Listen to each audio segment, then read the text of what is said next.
আপনি একবার শুধু আমার কাছে জিজ্ঞেস করতেন, না হলে এসব কিছুই হতো না। আশিয়া খাতুন কেঁদে কেটে অস্থির। পরে মেহবিনই তাকে সামলেছে। উনি আগে থেকেই অনুতপ্ত ছিলেন, এই জন্য মেহবিন তখন কিছু বলেনি। আর এসবের পেছনে যে ফারজানা একটা মারিয়ার জন্য হয়েছে। যেদিন তাজেলের অ্যাক্সিডেন্ট হলো সেদিন মেহবিনের জন্য সে অনুষ্ঠান ছিল, যে সেখানে মুখরের বউয়ের কথা শুনেই ফারজানা নিজের রুমে ডেকে গিয়ে এসব বলেছিল কি কি করছে। মারিয়া ওকে ডাকতে গিয়ে এসব শুনে ফেলে। সব শুনে মারিয়া তো পুরো থম মেরেছিল, কাউকে বলার তেমন সাহস পায়নি।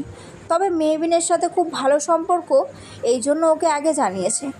এ কথা শুনে মেহবিন বলেছে কাউকে কিছু না বলতে ও সব ব্যবস্থা করবে। মারিয়া আর কাউকে কিছু বলেনি। মেহবিন ফারজানার ওপর নজর রেখেছিল। ও জানতে পেরেছে ফারজানা এখানে আসবে, তাই সে এখানে এসেছে। যদিও নিজের সাথে সময় কাটানোর জন্য 10 দিন সময় নিয়ে বেরিয়েছে, মাঝে একটাও সে কাজটাও সেরে নিল। ও শুধু ওর বয়ফ্রেন্ডকে খবরটা জানিয়েছিল, বাকি সব কিছু একাই হয়েছে, ওর কিছু করতে হয়নি। কথায় আছে না, ধর্মের কল বাতাসে নড়ে। এসব ভেবে মেহবিন একটা দীর্ঘশ্বাস ফেলল। ও ফোনটা নিয়ে একজনকে ফোন দিয়ে বলল, আপনার মেয়ের সাথে যদি দুদিন সময় কাটাতে চান তাহলে আমি একটা লোকেশন পাঠাচ্ছি, সেখানে চলে আসুন। তবে খবরদার কেউ যেন কিছু ভুলেও জানতে না পারে, আর যদি জানে তাহলে আপনার মেয়েকে ভুলে যান।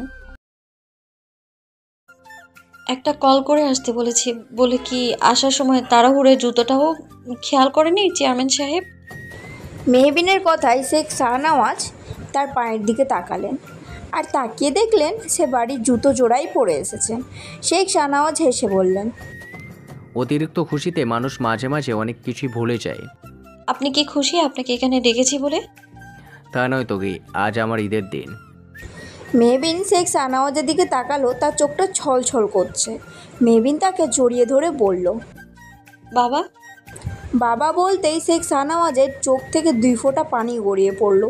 তিনি বললেন, এই দিনটার জন্য কত বছর ধরে অপেক্ষা করছি আম্মা। মেহবিন তার বুকে মাথা রেখেই বলল। জানি তো। মেহবিন তাকে ছেড়ে মুচকি হেসে বলল, অনেক হয়েছে, এখন চলুন। আমাকে বেলুন আর হাওয়াই মিঠাই কিনে দিন। ছোটবেলার মতো বেলুন নিয়ে হাঁটবো আর খাবো। যদিও দাঁড়িয়ে খাওয়া উচিত নয়, তবুও আজ খাবো আমি। মেয়ের আবদারে শেখ শাহনওয়াজ হাসলেন। তিনি পকেটে হাত দিলেন, তা দেখে মেহবিন আদুরে গলায় বলল, এবার খুশিতে আবার ওয়ালেট রেখে আসেননি তো? যদি আসেন তাহলে কিন্তু আমার মনটা ভেঙে যাবে আব্বা। আব্বা ডাক শুনে এবার শেখ শাহনওয়াজ আরও জোরে হাসলেন, কারণ যখনও একটু আদুরে আদুরে ভাব থাকে, কথা বলে, তখন আব্বা বলে। এটা ছোটোবেলায় বলতো। বহু বছর পর আব্বা শুনে তার মনটা প্রশান্তিতে ভরে গেল। তিনি হেসে বললেন, না, ওয়ালেট রেখে আসেনি, নিয়ে এসেছি। যাক, আলহামদুলিল্লাহ। মেহবিন শেখ শাহনওয়াজের ফোনে ওদের পুরনো বাড়ির ঠিকানা পাঠিয়েছিল। এখানে কেউ না থাকলেও কি হবে, শেখ শাহনওয়াজ এ বাড়ির দেখভাল করার জন্য কেয়ারটেকার রেখে দিয়েছিলেন, কারণ এই বাড়িতেই মেহের আর মেহবিনের শেষ স্মৃতি রয়েছে। মেহবিন তার 5 ঘন্টা পর লোকেশন পাঠিয়েছিল, কারণ ওর সাজেক থেকে আসতে সময় লাগবে, তো তাই তখন ও গাড়ি বের করে রওনা দিয়েছিল। পরে লোকেশন পাঠিয়েছে দেখে মেহবিন শেখ শাহনওয়াজের আগেই পৌঁছে গেছে। মেহবিন ওর বাবার এক আঙুল ধরল, যেভাবে ছোটোবেলায় ধরতো। শেখ শাহনওয়াজ হেসে রাস্তায় বের হলেন মেয়েকে নিয়ে। সময়টা বিকেল। রাস্তার ধারে বেলুন আর হাওয়াই মিঠাইওয়ালা দাঁড়িয়ে আছে। তিনি মেহবিনকে 20টা বেলুন আর 2টো হাওয়াই মিঠাই কিনে দিল। মেহবিন বাচ্চাদের মতো সেগুলো হাতে নিয়ে হাঁটতে শুরু করলো আর খেতে লাগলো। শেখ শাহনওয়াজ মেয়েকে মন ভরে দেখতে লাগলো। রাতে মেহবিন আর শেখ শাহনওয়াজ একসাথে রান্না করলেন। শেখ শাহনওয়াজ আর মেয়েকে খাইয়ে দিলেন। দুজন মিলে ঠিক করলো চাঁদ দেখবে, তাই দুজনেই ছাদে উঠে গেল। শেখ শাহনওয়াজ দোলনায় বসলেন, মেহবিনও তার পাশে বসলো। তখন শেখ শাহনওয়াজ বললেন, আমার কাঁধে একটু মাথা রাখবেন আম্মা?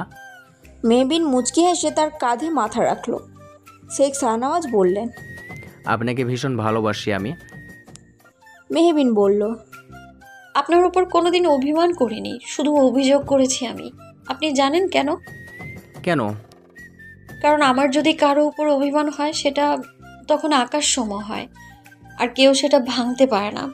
কিন্তু যদি অভিযোগ থাকে কারো উপর, তাহলে যার উপর অভিযোগ সে অনুতপ্ত সাথে মাফ চেয়ে নিলেই অভিযোগ শেষ হয়ে যায়। আপনার থেকে আমি সব শুনিনি, কেন জানেন?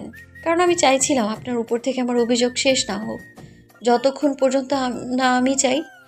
আমার উপর আপনার কি কি অভিযোগ ছিল? আপনার উপর আমার এক আকাশ অভিযোগ ছিল বলে শেষ করা যাবে না। তবে মূল অভিযোগটা হলো, আপনি আমাকে ওভাবে রাস্তায় ছেড়ে না দিয়ে কি নিজের কাছে রেখে আগলে রাখতে পারতেন না? কথাটা শুনে শেখ শাহনওয়াজের চোখ ছলছল করে উঠল। তিনি একটা ঢোক গিলে বললেন, এটুকু সময়ের মধ্যে আমি কি করব বুঝতে পারছিলাম না। আমি সঠিকভাবে সিদ্ধান্ত নিতে পারছিলাম না। মাথার মধ্যে হাজার খানেক চিন্তা, বুকে ভর। এমন সময় একটা মানুষ কখনোই সঠিক সিদ্ধান্ত নিতে পারবে কি না সন্দেহ। তবে এই সিদ্ধান্ত গ্রহণে কতটা কষ্ট হয়েছে আমার, সেটা বোঝানোর মতো নয়। তবে যখন পরে বুঝতে পারলাম ভুল হয়ে গিয়েছে, তখন আপনার কাছে গেলাম। কিন্তু আপনি আমাকে দেখেই উত্তেজিত হয়ে পড়তেন। আপনার অবস্থা আরও খারাপের দিকে যাচ্ছিল। এই জন্য একেবারে 2 বছর পর আপনি সুস্থ হলে আপনার সামনে যাই, কিন্তু তখন আপনি আমার কথা শুনতে নারাজ। তারপর তো যাই হোক, সব কিছুর জন্য আমাকে মাফ করে দিয়েন। আমার ভুল সময়ে ভুল সিদ্ধান্ত গ্রহণের জন্যই আপনার জীবন এত জটিলতা সৃষ্টি হয়েছে। এখন বাদ দিন এসব। এখন না হয় আমরা বাবা মেয়ে মিলে একটু চাঁদ দেখি। এখন কি সব অভিশাপ শেষ? যদি শেষ না হতো তাহলে আমি এখানে থাকতাম না। ভালোবাসি। আমিও বাসি। কি বাসেন? ওই তো ভালোবাসি। আপনি এমন কেন? কেমন? একটু বেশি বুদ্ধিমতী। কথাটা শুনে মেহবিন আর শেখ শাহনওয়াজ একসাথে হেসে উঠল। অবশেষে বাবা মেয়ের দূরত্ব শেষ হয়ে কাছাকাছি এলো। এভাবেই 2 দিন কেটে গেল। শেখ শাহনওয়াজ বাড়ি চলে গেলেন। ছেলের বিয়ে বলে কথা, মেহবিনও সেই বাড়ি থেকে বেরিয়ে গেল। কোথায় গন্তব্য সেটা একমাত্র সেই জানে। শেখ শাহনওয়াজ 3 ছেলে মেয়ের বিয়ে একসাথে দেবেন। তার যেহেতু একসাথে, তাই তিনি মাহফুজ শাহরিয়ার আর মেহরর চৌধুরীর সাথে কথা বলে একটা রিসর্ট বুক করেছিলেন। তবে জায়গাটা মেহবিন চুজ করে দিয়েছিল। এটা অবশ্য শেখ শাহনওয়াজ ছাড়া আর কেউ জানে না। রিসর্টে আসা হয়েছে বিয়ের আগের দিন। সবাই কত আনন্দ মজা করছে, কিন্তু দুজনের মধ্যে আনন্দের রেস নেই। সেটা হলো নেত্রী আর নেত্রীর পুলিশ পাঞ্জাবিওয়ালা। সবাই ছাদে নিজেদের মতো রয়েছে। মুখর একটা নীল রঙের পাঞ্জাবি পরেছে আর তাজেল একটা নীল রঙের ফ্রক। তাজেল আর মুখর সুইমিং পুলের একপাশে চুপ করে বসে আছে। মুখর গালে হাত দিয়ে বসে আছে দেখে তাজেল বলল, এই যে পুলিশ পাঞ্জাবিওয়ালা, গালে হাত দিতেছ কেন? হাত নামাও। গালে হাত দেয়া ভালো না, দাদি কইছিল অশুভ। মুখর গাল থেকে হাত নামিয়ে বলল, কোনো কিছুকে নেত্রী অশুভ বলবে না, এটা শিরকের অন্তর্ভুক্ত। শিরক মানে বোঝো তো, আল্লাহর সাথে কাউকে শরীক করা। আব্দুল ইবনে মাসউদ রাদিয়াল্লাহু তাআলা আনহু থেকে বর্ণিত, রাসূল সাল্লাল্লাহু আলাইহি ওয়াসাল্লাম বলেছেন, কোনো কিছুকে অশুভ মনে করা শিরক। আব্দুল ইবনে মাসউদ রাদিয়াল্লাহু তাআলা আনহু থেকে বর্ণিত, রাসূলুল্লাহ সাল্লাল্লাহু আলাইহি ওয়াসাল্লাম বলেছেন, কোনো বস্তুকে কুলক্ষণ মনে করা হলো শিরক। কোনো বস্তুকে কুলক্ষণ ভাবা শিরক। এই কথা তিনি 3 বার বললেন। আমাদের কারো মনে কিছু জায়গা স্বাভাবিক, কিন্তু আল্লাহর উপর ভরসা করলে তিনি তা দূর করে দেবেন। সুনানে আবু দাউদ, হাদিস নং 3910। আর তুমি জানো শিরক ভয়াবহ একটা গুনাহ। আব্দুল ইবনে মাসউদ রাদিয়াল্লাহু তাআলা আনহু থেকে বর্ণিত, রাসূলুল্লাহ সাল্লাল্লাহু আলাইহি সাল্লাম বলেছেন, অন্য বর্ণনায় রাসূল সাল্লাল্লাহু আলাইহি সাল্লামকে বলতে শুনেছে, যে ব্যক্তি আল্লাহর সাথে কোনো কিছুকে শরীক করে মারা যাবে, সে জাহান্নামে প্রবেশ করবে। আমি বলি, যে ব্যক্তি আল্লাহর সাথে অন্য কাউকে শরীক না করা অবস্থায় মারা যায়, সে জান্নাতে প্রবেশ করবে। সব শুনে তাজেল বলল, তোমার এত কিছু বুঝি নাই, আমি খালি বুঝেছি শিরক করা যাইব না, এইটা বড় গুনাহ। মুখর বলল, বুঝেছ। তবে শিরক থেকে বাঁচতে ফারাওয়া ইবনে নাওফল রাদিয়াল্লাহু তাআলা আনহু হতে তার পিতার সূত্র থেকে বর্ণিত, নবীজি সাল্লাল্লাহু আলাইহি সাল্লাম নাওফল রাদিয়াল্লাহু তাআলা আনহুকে বলেন, তুমি কুল ইয়া আইয়ুহাল কাফিরুন অর্থাৎ সূরা কাফিরুন সূরাটি পড়ে ঘুমাবে, কেননা তার শিরক হতে মুক্ত করে। সুনানে আবু দাউদ, হাদিস নং 5055। কথাটা শুনে তাজেল বলল, আচ্ছা, আমি সূরা কাফিরুন পড়ি, ডাক্তার শিখাইছিল। এখন কও, তুমি চুপচাপ বসে আছো কেন? সবাই না মজা করতেছে। তুমি কেন বসে আছো? ডাক্তারের ছাড়া ভালো লাগতেছে না। আমারও তোমার ডাক্তার ছাড়া ভালো লাগতেছে না। তাইলে এখন কি করুম? চলো গান ছাড়া নাচে। কোন খুশিতে? আজ খুশিতে না বলে দুঃখে। তোর দুঃখে কেউ নাচে নাকি? ডাক্তার একবার কইছিল তুমি নাকি অনেক খুশি হইলে গান ছাড়ে নাচো। মুখর হেসে বলল, নাচি তো। আজ তো কাজ নেই তোমার আর আমার, তাই চলো নাচে। সত্যি? সত্যি। কাল তোমার ডাক্তার আইলে তোমার ডাক্তারে নিয়ে নাচবো। আচ্ছা, কিন্তু আমার তো শরম করে। ধুর, আজকে সরবকে বাদ দাও নেত্রী। মুখরই আগে শুরু করলো আর তাজেলের হাত ধরে ঘোরাতে লাগলো। তাজেলও খিলখিল করে হেসে উঠল। দুজনে হাত উঁচু করে সেই নাচ দিল। সবাই ওপরে দেখে কেউ দেখলো না ওদের নাচ, তবে একজন দেখে হাসতে লাগলো। সে হলো মেহবিন। সে সিসিটিভির মাধ্যমে দুজনকে এতক্ষণ দেখছিল। মেহবিন মুচকি হেসে বলল, মাশাআল্লাহ, এদের উপর কারো নজর না লাগুক।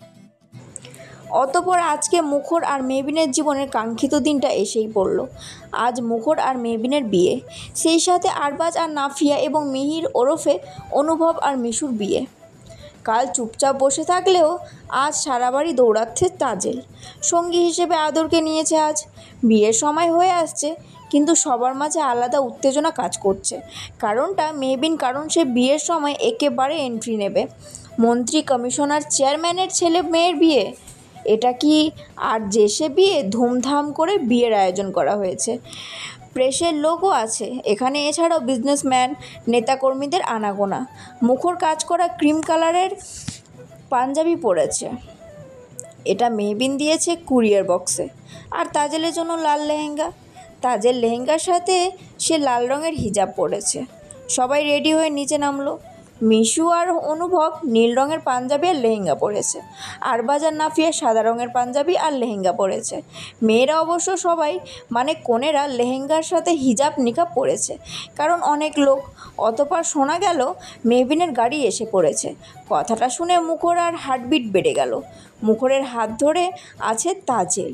অতঃপর দরজা দিয়ে মেহবিনকে দেখা গেল লাল বেনারসি শাড়ি, মাথায় লাল হিজাব আর মুখে নিকাব। শাড়িটা 2 হাত ধরে আস্তে আস্তে আসছে। সবার নজর সেই দিকেই। মুখর বুকের বাম পাশে হাত দিল। মেহবিন দূর থেকে তা দেখে হেসে ফেলল। মুখর এগিয়ে গেল ওর দিকে, তাজেলও পেছনে পেছনে গেল। মুখর ওকে কিছু বলবে তার আগেই মেহবিন নেত্রী বলে তাজেলকে কোলে নিল। তা দেখে মুখর মাথায় হাত দিয়ে হেসে উঠল। তাজেল মুখরকে বলল,